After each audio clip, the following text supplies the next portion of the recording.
Bendiciones, estamos nuevamente aquí para compartir el poderoso mensaje del Señor. Esta vez lo hemos titulado No bajemos la guardia. Es de lo que vamos a estar hablando en los siguientes minutos. Estoy muy emocionado porque aunque estamos conectados por este medio, sabemos que estamos juntos. Hemos orado por eso. Hemos orado para que usted no deje pasar un solo mensaje, ya sea los jueves a las 6:30 o los días domingo a partir de las 11. No pierda de ninguna manera este tiempo, este espacio, porque sabemos que Dios tiene bendiciones para usted. Yo quisiera, antes de compartir la palabra del Señor, poder orar. Creo que es bueno orar. Creo que es bueno dirigirnos al Padre, al Hijo y al Espíritu Santo para que Él pueda ministrarnos como una sola familia. Así que déjeme orar por usted.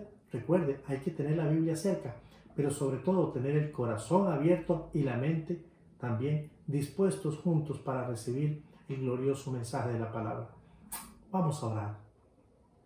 Bendito Dios y Padre, quiero darte gracias porque este es un momento singular, precioso, único. Es la iglesia que está reunida en las casas.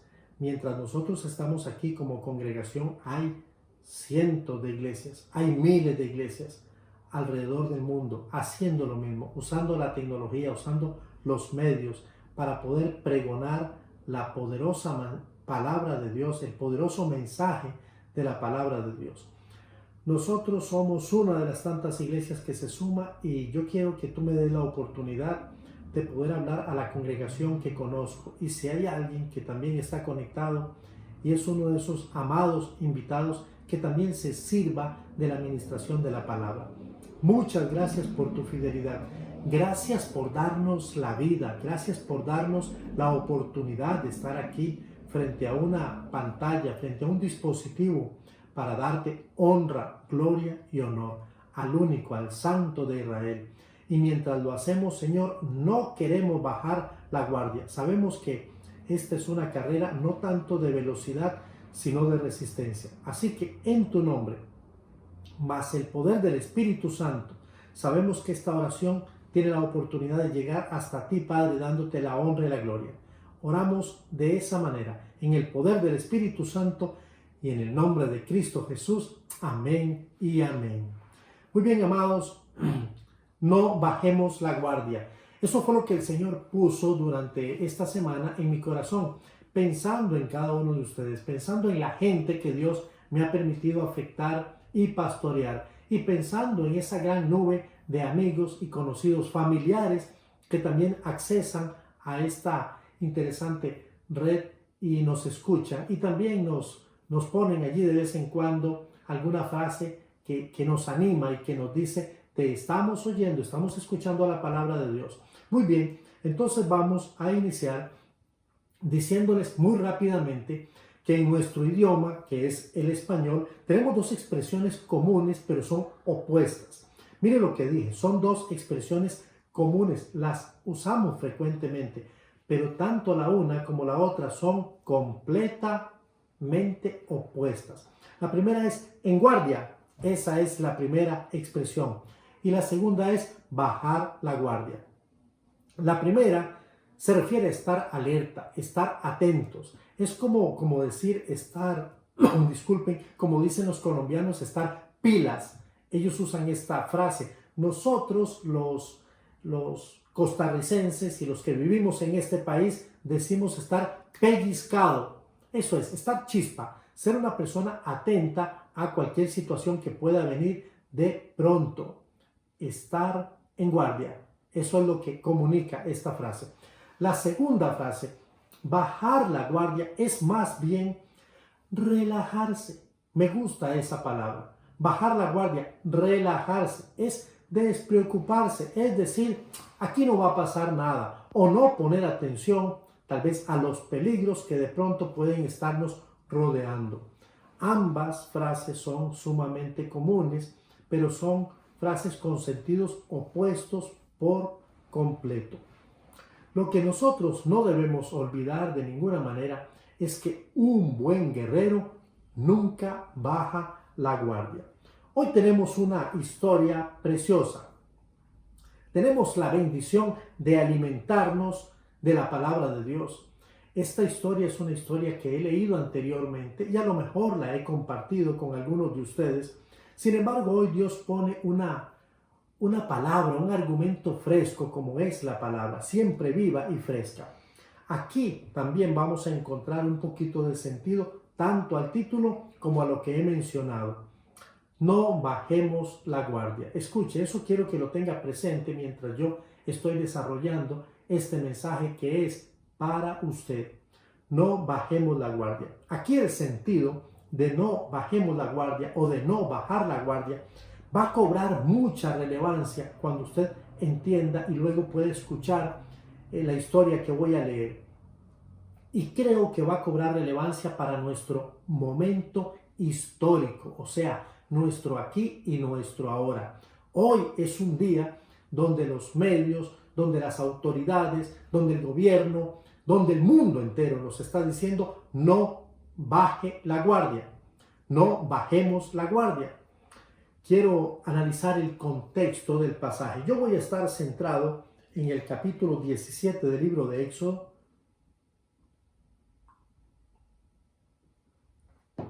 Quiero animarle en su Biblia a ir al capítulo 17, pero yo voy a estarme concentrando en los versículos del 8 al 16, del 8 al 16, pero me gustaría ubicarle a usted un poquito en el contexto. En los pasajes anteriores vemos cómo el pueblo de Israel ya había salido de Egipto, ya el pueblo era libre, había salido de Egipto con mano poderosa, que es la mano de Dios. Capítulo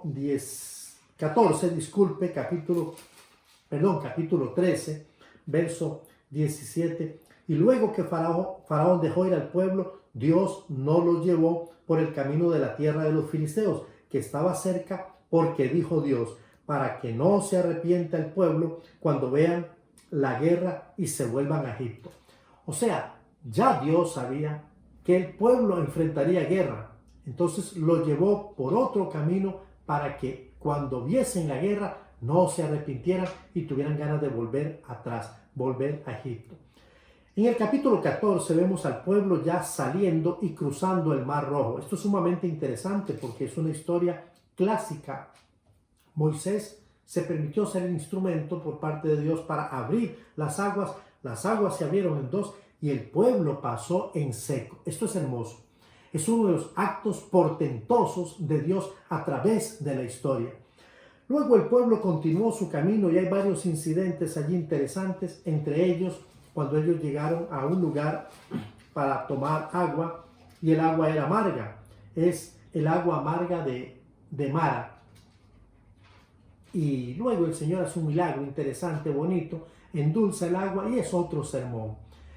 El pueblo continúa por el desierto y se encuentra con que tiene hambre, comienzan a murmurar contra Moisés. Eso era típico, eso se volvió cíclico, estar murmurando y quejándose, y mejor hubiésemos estado en Egipto y morir allá haciéndonos unas ollas de carne muy ricas y morir llenos, es lo que están queriendo comunicar.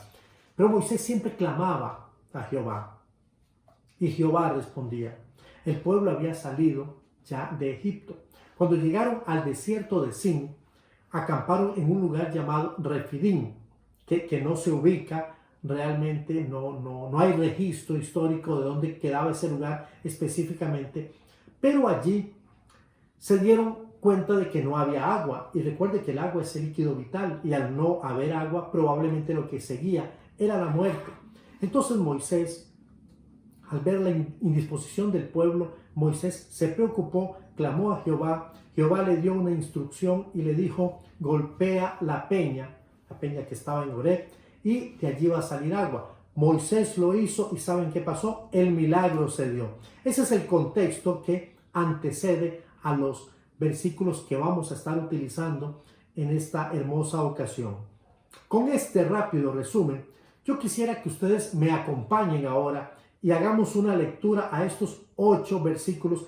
Me permitiré hacer algunos énfasis para ustedes, pero quiero que preste atención y, si es posible, usted con su Biblia disfrute esta historia de la cual vamos a encontrar grandes lecciones que nos van a remitir a la frase: no baje la guardia, no bajemos la guardia, dice la palabra del Señor.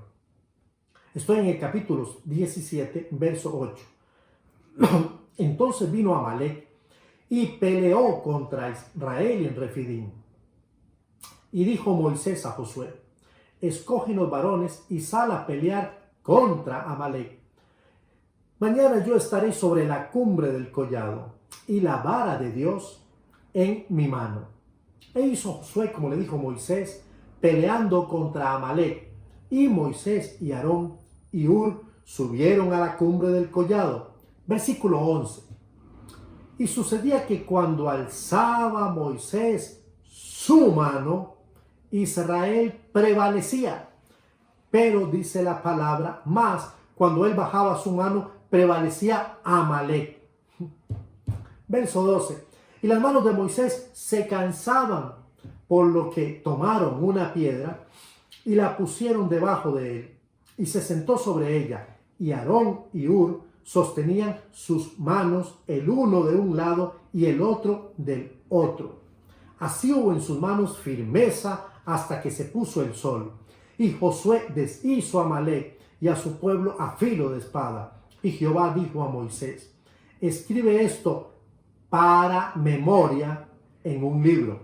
Y di a Josué que raeré de toda la memoria de Amalec de debajo de los cielos. Y Moisés edificó un altar y llamó su nombre Jehová Nisi, por cuanto la mano de Amalec se levantó contra el trono de Jehová, y Jehová tendrá guerra contra Amalec de generación en generación. La victoria o la gran victoria sobre Amalec envuelve tres elementos interesantes: poder, habilidad e intercesión. ¿Poder de quién? Poder de Dios, que es al fin y al cabo el que nos da la victoria, el que ejecuta la batalla por usted y por mí, el que realizó realmente la batalla fue Dios y su poder. Primer elemento, el poder de Dios está presente en esta gran victoria. En las grandes victorias de la vida, en las grandes victorias de la iglesia, en las grandes victorias del pueblo, de las familias que temen a Dios, el poder de Dios es principal. Segundo, la habilidad de Josué y del ejército en el campo de batalla. Es interesante que Josué era un hombre hábil militarmente hablando. Lo voy a decir varias veces, pero recuerde, Josué era un estratega, era un militar, digamos un militar de carrera, un militar nato. Y la habilidad que Josué, o sea, la capacidad que él tenía para la pelea, eso fue clave. Entonces, el poder de Dios. Segundo, la habilidad natural que había sido dada por Dios a Josué. Pero en tercer lugar, esa función de Moisés como líder pareciera que no tiene mucha relevancia, pero la voy a mencionar una vez más: la intercesión. O sea, Moisés estaba entre Dios, clamando a Dios, y entre su pueblo. Estaba haciendo la función de un intercesor. La necesidad que el pueblo alcanzara la victoria y el Dios que daba la victoria. Allí estaba Moisés. Entonces recuerde, la gran victoria contra Amalec envuelve esos tres elementos.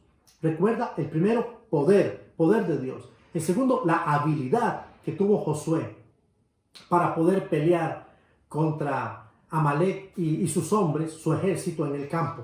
Y tercero, la intercesión que Moisés, como líder, como hombre de Dios, pudo desarrollar en esta interesante batalla, en este episodio del pueblo de Israel.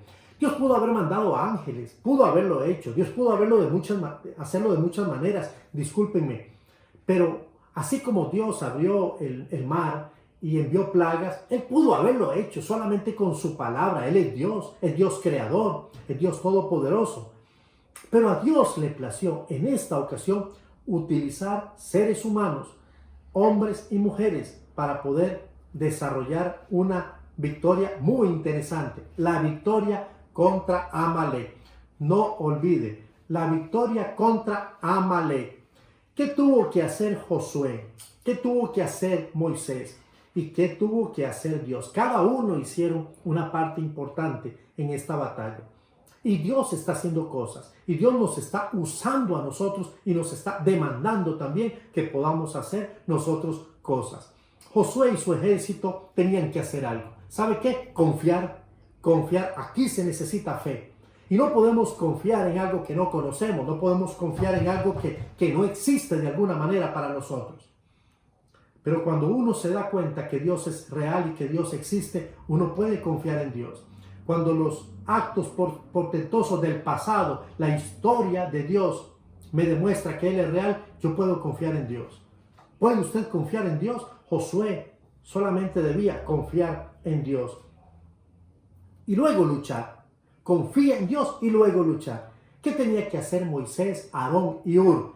Ellos tenían que confiar en que al interceder delante de Dios, Dios respondería. Y lo hizo. ¿Qué tenía que hacer? Confiar en su esfuerzo intercesor. No perdemos el tiempo cuando intercedemos. No crea eso. Si a usted le están diciendo, si a usted alguien le está desanimando, si hay un gusanillo, si hay una voz que le dice, ¿para qué orar? Una hora, ¿para qué vas a perder el sueño? No permita que estas personas le desvíen de la gran verdad. Somos ganadores cuando intercedemos y somos instrumentos oportunos para la victoria cuando intercedemos. Josué debía confiar en Dios. Moisés, Hur y Aarón debían confiar en Dios y en su intercesión. Pero ¿sabe cuál era el trabajo de Dios? Dios tenía que hacer y Dios hizo. Porque Dios es un Dios de maravillas. Él está haciendo todos los días. Y en este momento Él está haciendo cosas en su vida, en mi vida, en la vida de su iglesia, en la vida de las familias. Dios está haciendo cosas. En los versículos que siguen, el escritor nos va a narrar la primera batalla. Escuche, esta es la primera batalla armada que tiene el pueblo de Israel contra otro pueblo después de haber salido de Egipto. Durante el tiempo que estuvieron en Egipto, fueron un pueblo esclavo, completamente sometido debajo de los pies o de la bota del imperio egipcio.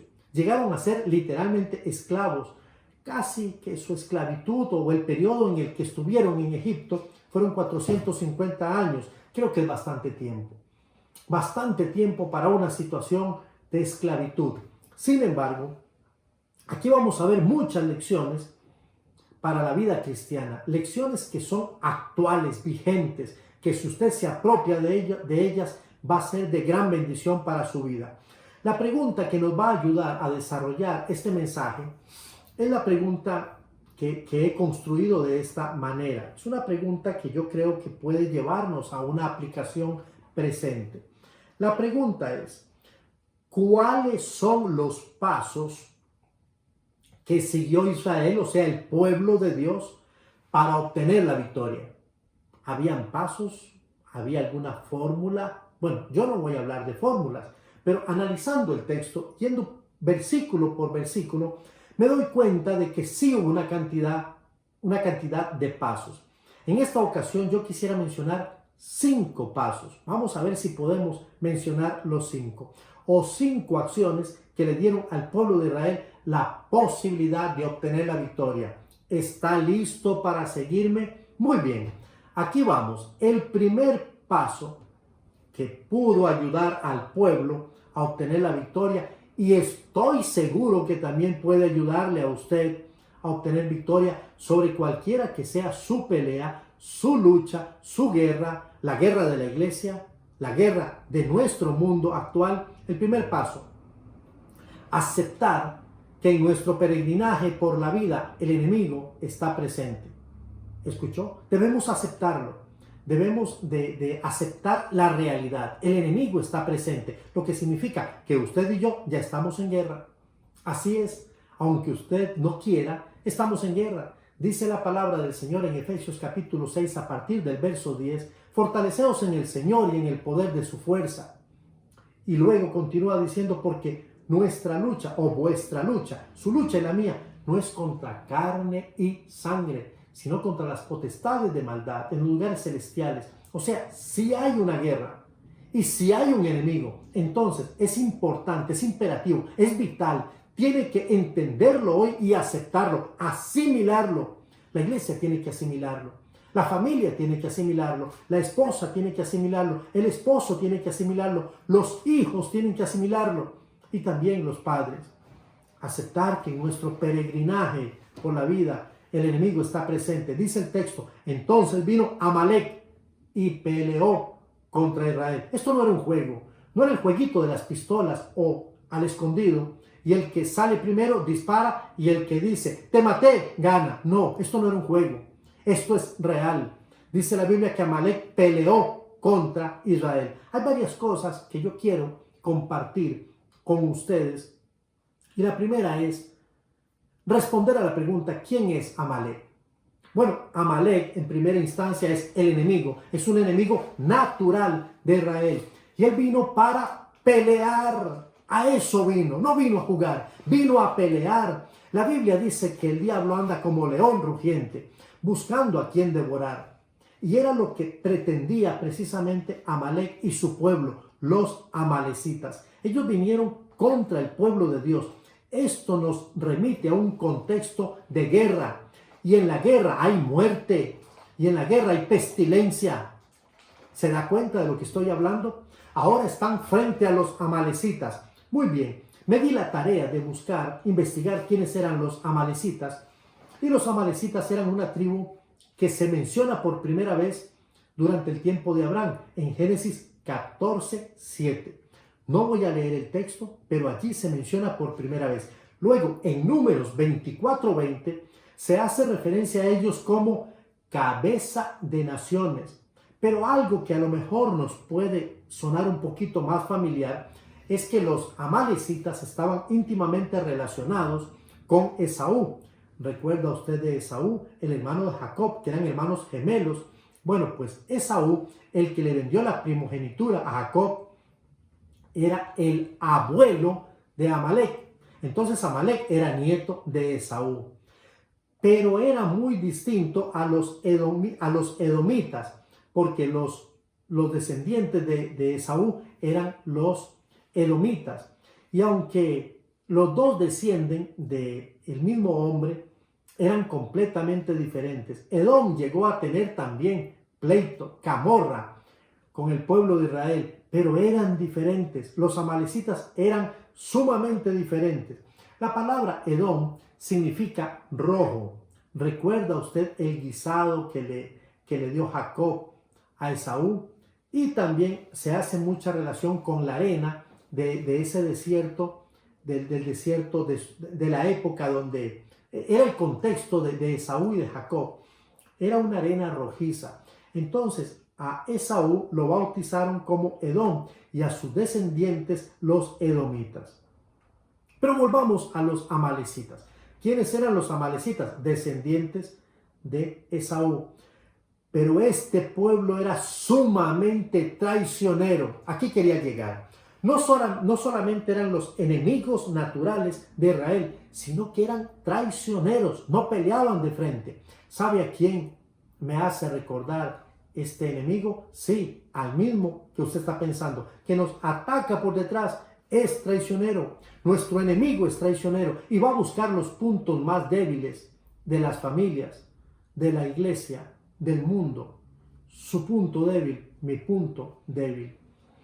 Este era un pueblo traicionero. Los amalecitas habían atacado a los israelitas por la retaguardia. Mire lo que dice Deuteronomio 25 a partir del verso 17. Voy a leer Deuteronomio 25, 17 y 18 y 19. Vamos a leer los tres versos. Dice así la palabra del Señor. Acuérdate de lo que hizo Amalek contigo en el camino cuando salías de Egipto. Recuerda, venían saliendo de Egipto, iban hacia la tierra prometida. Acuérdate de lo que hizo Amalek contigo en el camino cuando salías de Egipto, de cómo te salió al encuentro en el camino y te desbarató la retaguardia de todos los débiles que iban detrás de ti, cuando tú estabas cansado y trabajando, y no tuvo ningún temor de Dios, Amalek, Por tanto, cuando Jehová, tu Dios, te dé descanso de todos tus enemigos alrededor, en la tierra de Jehová tu Dios te da, en la tierra que Jehová tu Dios te da por heredad, para que la poseas, borrarás la memoria de Amalek debajo del cielo y no lo olvides, por favor, dice el Señor. Esta rivalidad era tal rivalidad entre ambos pueblos, o sea, los amalecitas sí eran enemigos, de verdad, no era un juego, eran verdaderos enemigos naturales. Era tanta la rivalidad que existía entre los amalecitas y los israelitas que Dios le dio una instrucción a Saúl, una instrucción muy fuerte y determinante. Años después, ¿cuál fue? Aniquílalos.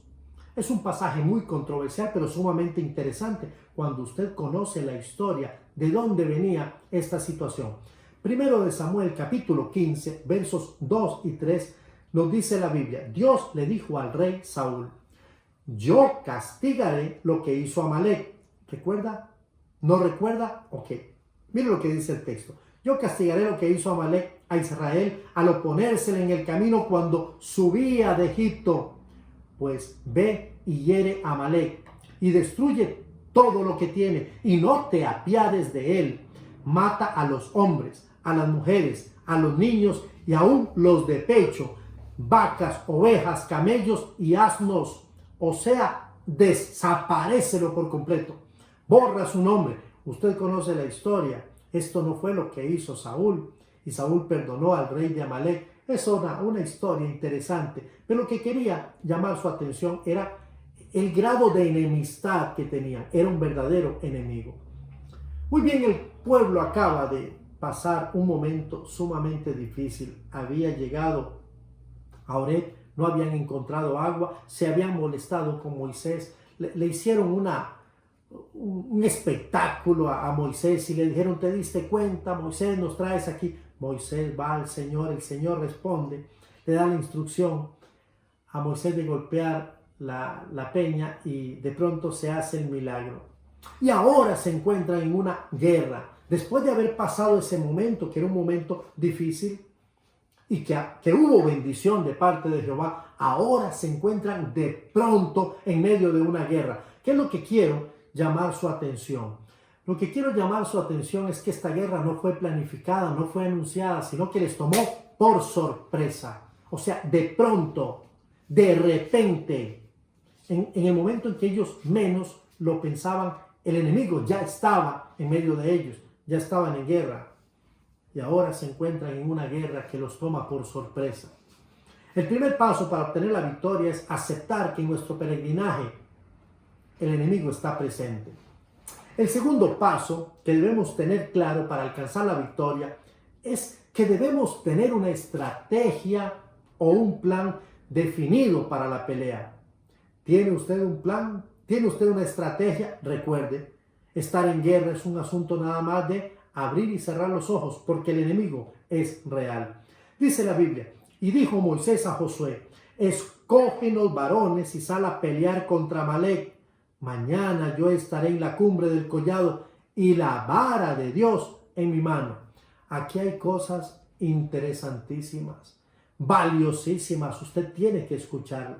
Moisés le pidió a su mejor general que escogiera su ejército y saliera a pelear. Ya Moisés tenía un plan. Dentro del plan, Moisés estaba pensando en Josué, que era su mejor general. Para la pelea, nosotros siempre debemos tomar en cuenta lo mejor que tenemos, porque la pelea es peleando, pero la pelea no es jugando. Y si nosotros queremos obtener la victoria, tenemos que contar, tenemos que hacer planes con lo mejor que nosotros tenemos, las mejores herramientas, los mejores soldados, los mejores guerreros. Josué era su mejor era su mejor soldado. Era un estratega militarmente hablando. Eso caracterizó a Josué por el resto de su vida. La pelea presupone que tenemos al enemigo de frente. Y Moisés decidió colocarse en un lugar estratégico. Él fue a la cumbre del collado donde el pueblo lo pudiera ver para que al ver a su líder, mientras el pueblo estaba viendo a su líder, el pueblo no se desanimaría. Esto fue sumamente inteligente por parte de Moisés. Además, estaría en la cumbre y con él estaba la vara de Dios. ¿Sabe lo que representa la vara de Dios? La vara de Dios representa la dirección de Dios para la batalla. O sea, Dios estaba presente a través de su vara para dirigir, para guiar a ese pueblo. Y estaba justamente en la mano de Moisés, el líder, el hombre escogido por Dios. Moisés se dejó acompañar por Aarón y su hermano Hur. Ambos, Aarón y Hur. Esto sugiere humildad de parte del líder. Cuando un líder tiene un plan, el líder también entiende que el equipo es importante y dejarse acompañar a mí me enseña humildad. Si queremos obtener la victoria es necesario tener un plan definido. Es necesario tener un plan para poder ganar la pelea. En tercer lugar, o el tercer paso que debemos de tener claros para alcanzar la victoria es ser obediente a las instrucciones establecidas por las autoridades.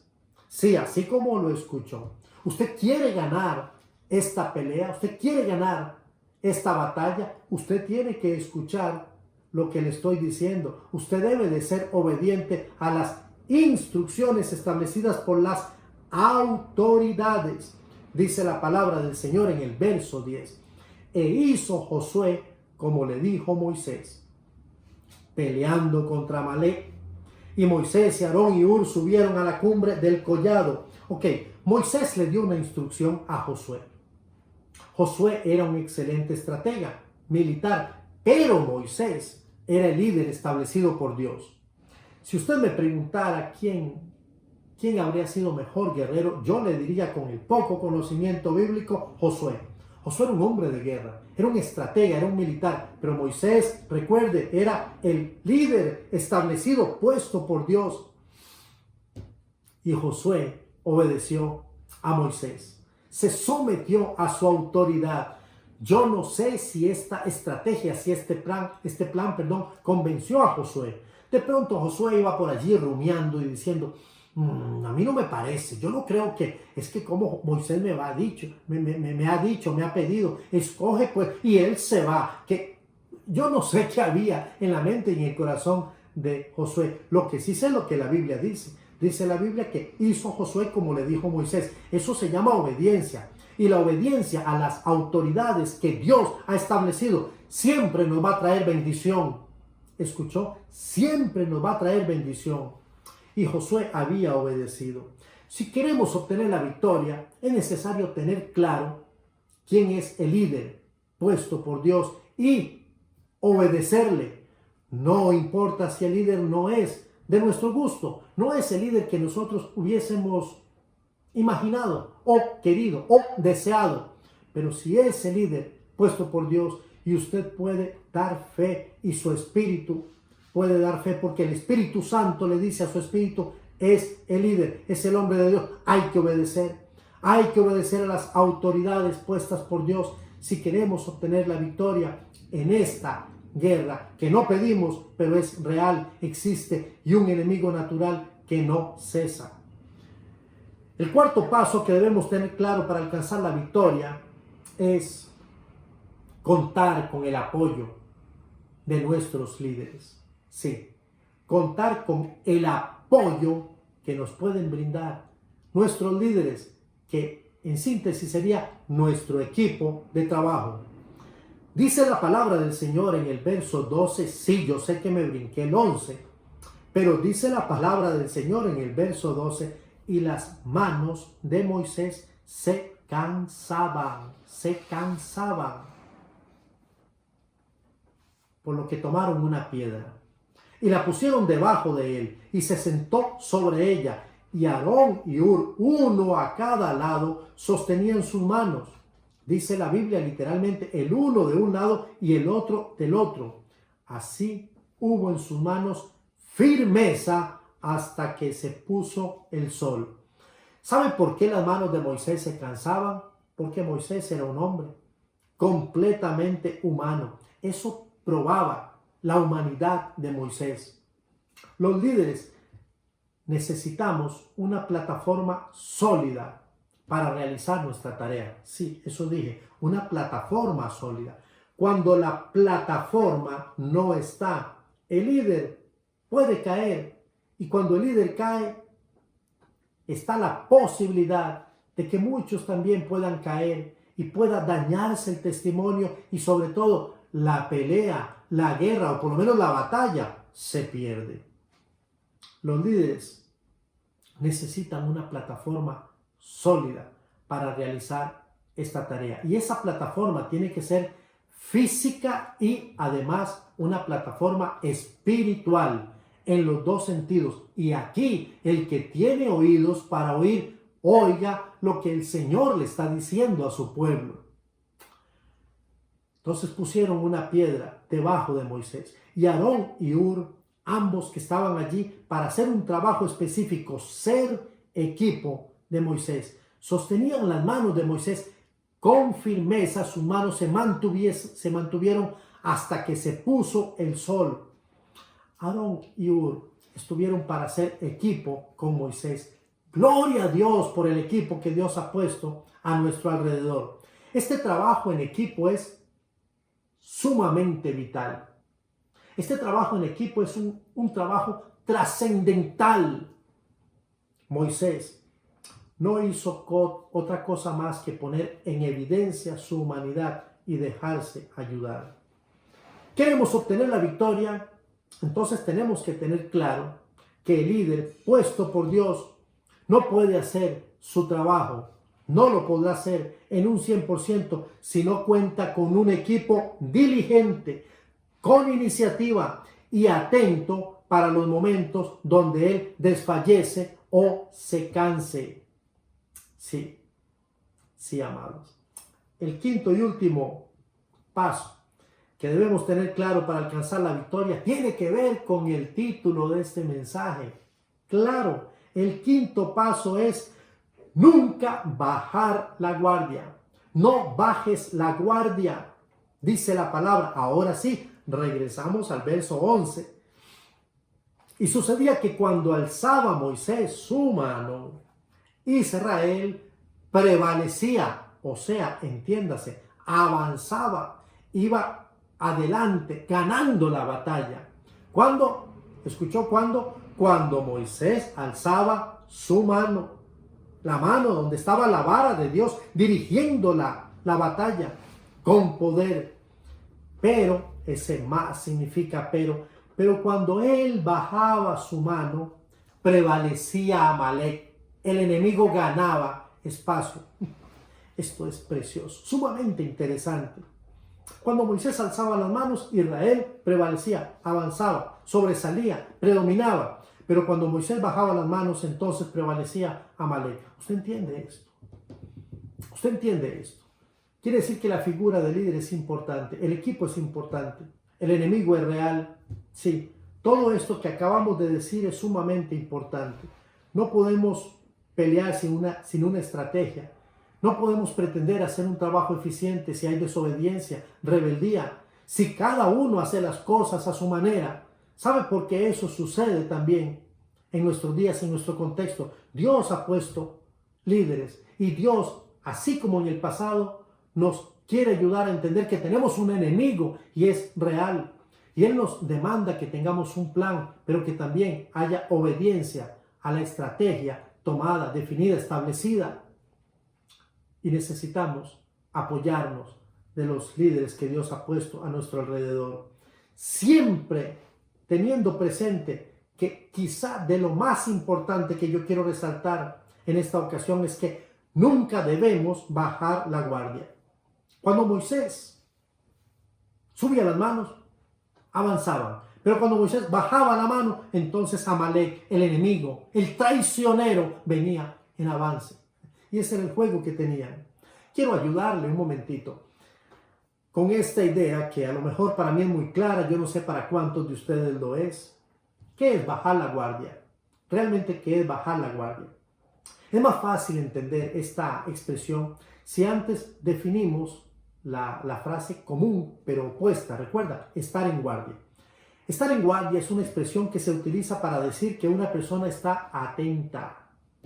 Pilas, recuerda lo que dije hace un momento, chispa a lo que pasa, está pellizcado, está atento, está eléctrico. Difícilmente el enemigo le va a tomar por sorpresa, difícilmente. Es más o menos como lo que sucedió con las vírgenes. Habían 10 vírgenes, 5 eran prudentes y 5 eran insensatas. Bueno, una actitud de insensatez sería prácticamente bajar la guardia. Bajar la guardia en este momento sería una actitud insensata. No debemos pretender que porque vamos avanzando ya ganamos la pelea. Recuerda lo que pasaba con Moisés. Cuando él bajaba la mano, entonces el enemigo ganaba terreno. Tenga cuidado, no baje la guardia. Y esta frase, bajar la guardia, que es la que quiero potencializar en esta ocasión, se usa cuando una persona no está concentrada, no está atenta, no está consciente, no entiende, perdón que use el verbo entender, no entiende la dimensión de su enemigo, no entiende su potencial y dice, la verdad es que me dijeron que el lobo venía, ahí viene el lobo, pero el lobo no llegó, entonces yo voy a buscar al lobo. La segunda, viene el lobo y yo corro, pero el lobo no llegó. Y de pronto la tercera, viene el lobo y yo bajo la guardia y el lobo estaba allí, porque el lobo nunca dejó de ser real. No baje la guardia. Y por eso una persona puede entrar en serios problemas. En el boxeo, que es un deporte que a mí me gusta, esta es una locución que se usa procedente de este argot, como ellos le llaman, pugilístico, en donde encontramos el término de la guardia. Subir la guardia, bajar la guardia. Bajar la guardia básicamente es bajar los puños, es dejar la cara al descubierto para que el enemigo pueda golpear y noquear por completo a su oponente. Bajar la guardia es dejar caer los brazos. Cuando usted baja los brazos, usted queda desprotegido por completo. Usted se vuelve vulnerable. ¿Qué significa eso? Que cualquier ataque, por mínimo, por pequeño que sea, le va a golpear y lo puede tumbar y usted puede perder la batalla. Moisés se cansaba porque era humano y bajaba las manos, o sea, bajaba la guardia. Cuando bajamos las manos, quedamos literalmente expuestos, desamparados. La instrucción es: no baje la guardia. Quiero contarles que hubo hombres en la Biblia que bajaron la guardia. Quiero comenzar hablándoles de David. David, en 2 de Samuel, capítulo 11, del 1 en adelante, la Biblia nos dice que el pueblo había ido a la guerra y que David debía ir a la guerra como solían hacer los reyes en aquella época. Pero ¿sabe qué hizo David? David creyó que ya había hecho muchas conquistas y que ya había estado en muchas guerras y había ganado muchas guerras. De hecho, era así. Entonces David decidió no ir a la guerra. Él dijo: esta no es mi guerra. De alguna manera lo dijo, lo pensó, aunque sí era su guerra. Decidió no ir a la guerra, pero la guerra siempre se dio. Y mientras él pensaba que el enemigo estaba allá, el enemigo, que es traicionero, estaba donde él menos esperaba. Dice la Biblia que se acercó al balcón y vio a una mujer muy hermosa que se bañaba, y yo creo que era hermosa, y pienso que David tenía buen gusto, y la vio, la codició, la hizo llamar, y ella vino al palacio. La historia es larga, pero la hago corta. David cometió adulterio con aquella mujer, y no conforme con cometer adulterio, quiso arreglar las cosas con Urías Eteo, pero Urías tenía dignidad y Urías no bajaría la guardia fácilmente. ¿Sabe qué le costó a David? Que tuviera que crear un plan para convertirse finalmente en el homicida intelectual de Urías Eteo. David bajó la guardia. El ministerio de David no volvió a ser el mismo después de aquel acontecimiento. David bajó la guardia. Elí Otro personaje en 1 de Samuel capítulo 3, versos del 11 al 14, nos cuenta un poquito el autor de este libro que él tenía hijos y sus hijos servían también en el templo donde él era el sacerdote. Él tenía la responsabilidad de educar a sus hijos y tenía la responsabilidad de instruirlos en el servicio a Jehová. Esa era su responsabilidad como sacerdote y como padre. Qué terrible. La Biblia dice que estos muchachos no hicieron lo que debían hacer. Se rebelaron, hicieron cosas muy feas. Todo esto le costó un castigo fuerte a Elí como sacerdote y como padre. En el mismo día murieron los tres.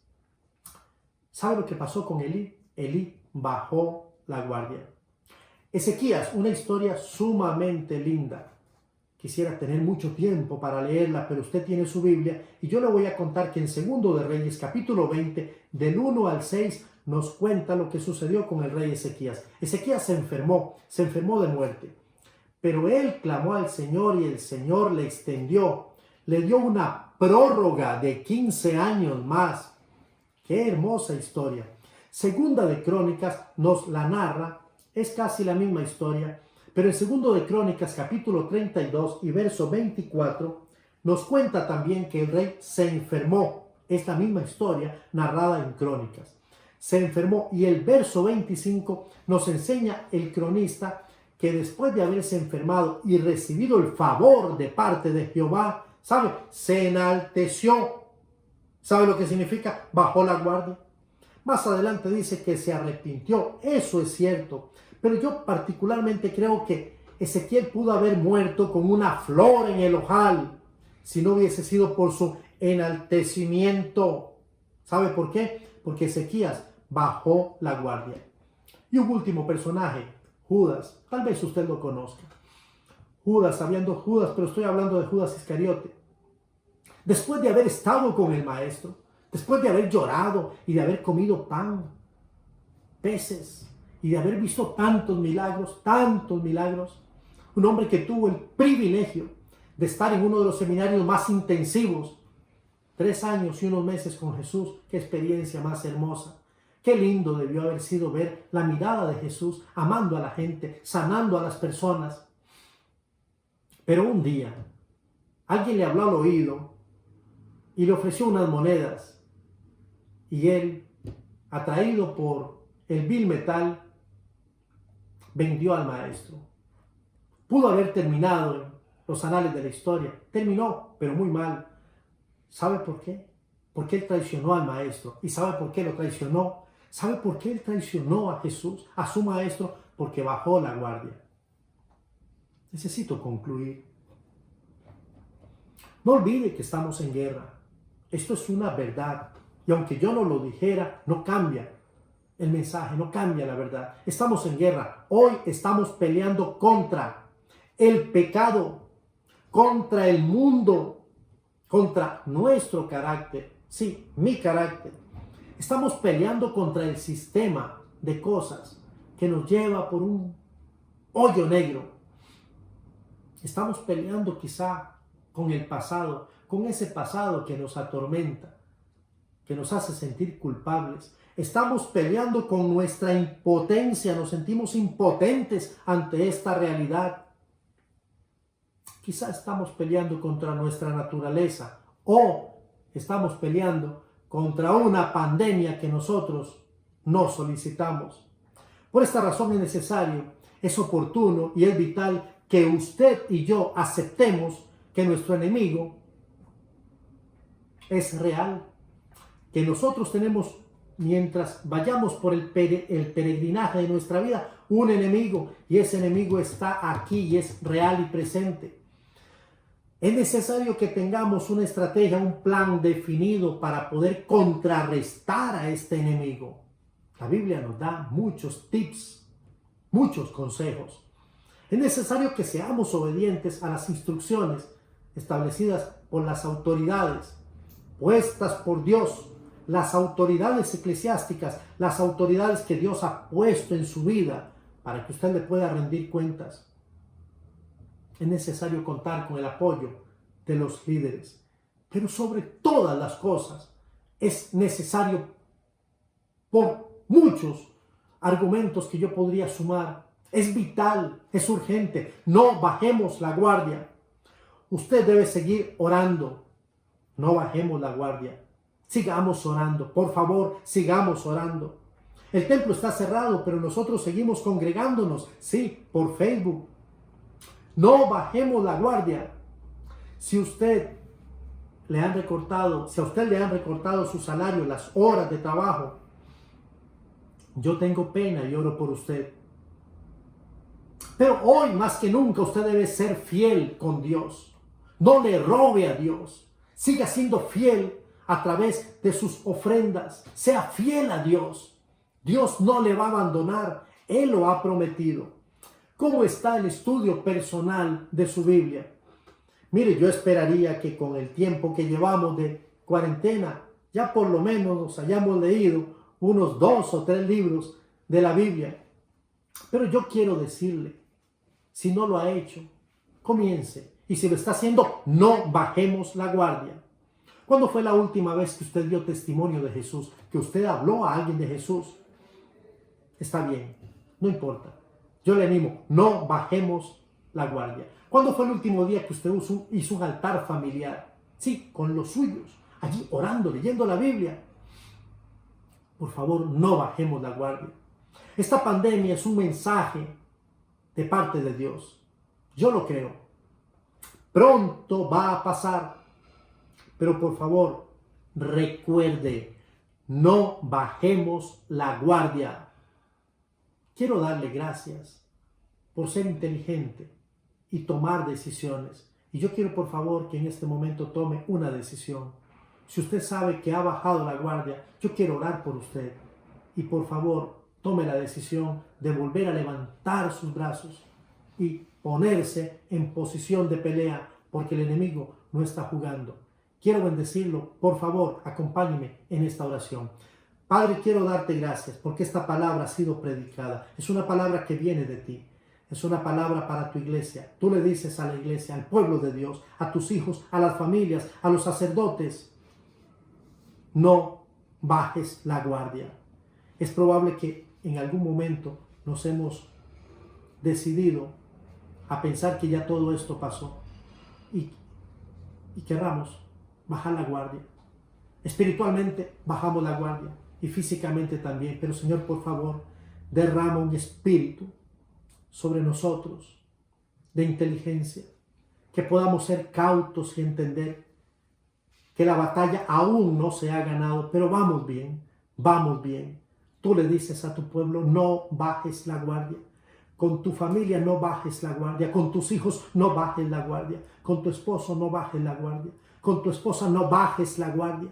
Señor, que podamos ser firmes como guerreros inteligentes, como soldados del reino de Dios. Yo oro por tu bendición y sé que tu bendición ya ha sido dada para tu iglesia. Oímos tu palabra y te honramos y te alabamos. Y como Moisés queremos terminar diciendo, Jehová Nisí, Jehová es mi bandera, es mi estandarte. Sea la honra y la gloria para ti. Oro en el poder del Espíritu Santo y en el nombre de Jesús. Amén y amén. Deseo que el Señor le bendiga ricamente. Nos vemos la próxima semana.